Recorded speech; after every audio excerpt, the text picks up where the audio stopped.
మన రాష్ట్రంలో 2009లో ఈ చట్టం వైఎస్ రాజశేఖర ఆధ్వర్యంలో వచ్చింది. ఈ చట్టాన్ని 10 ఏళ్ల పాటు అమలు జరిగింది. మరి 2009, 19 ఎన్నికలు వచ్చేటప్పటికి వైఎస్ జగన్మోహన్ రెడ్డి అధికారంలోకి వచ్చిన తర్వాత భవన నిర్మాణ కార్మికుల సంక్షేమ బోర్డుని నిలుపుదల చేస్తూ 12-14 ఇచ్చిన మెమో ఇచ్చారు. ఆ మెమో రద్దు చేయాలని చెప్పేసి అనేక పోరాటాలు జరిగినాయి. మరి ఈరోజు కొత్తగా వచ్చిన కూటమి ప్రభుత్వం, తెలుగుదేశం కానీ, జనసేన కానీ, బీజేపీ కానీ, కూటమి ప్రభుత్వం ప్రధానంగా ఎన్నికలలో భవన నిర్మాణ కార్మికుల సంక్షేమ బోర్డుని మేము అమలు చేస్తాం. మేము అధికారంలోకి వస్తే 100 రోజుల్లో ఈ సంక్షేమ బోర్డుని నిర్వహిస్తాం. భవన నిర్మాణ కార్మికుల్ని మేము ఆదుకుంటాం. భవన నిర్మాణ కార్మికులపై ఉన్న నిషేధాన్ని 12-14 మేము రద్దు చేస్తామని చెప్పేసి పవన్ కళ్యాణ్ గారు అనేక సభలలో చెప్పడం జరిగింది.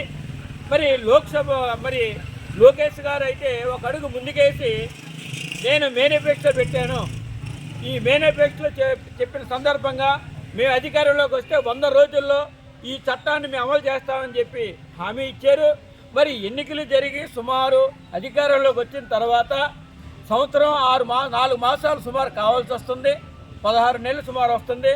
ఈ రోజు వరకు భవన నిర్మాణ కార్మికుల కోసం ఎక్కడా వాళ్ళు ఏమీ మాట్లాడలేని పరిస్థితి కనబడుతుంది.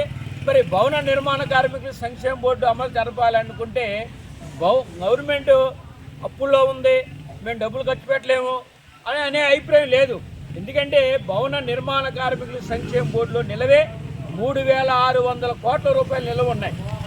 మరి ఇవాళ ఆటో వర్కర్స్కి 436 కోట్ల రూపాయలు సొంత నిధులు ఇవ్వాల్సిన పరిస్థితి ఏర్పడింది. సొంత నిధులు ఇస్తున్నారు. మరి భవన నిర్మాణ కార్మికుల సంక్షేమ బోర్డులో నిధులు ఉన్నప్పటికీ భవన నిర్మాణ కార్మికులకి సంక్షేమ బోర్డు అమలు జరపాలని చెప్పేసి రాష్ట్ర ప్రభుత్వాన్ని డిమాండ్ చేస్తున్నాం.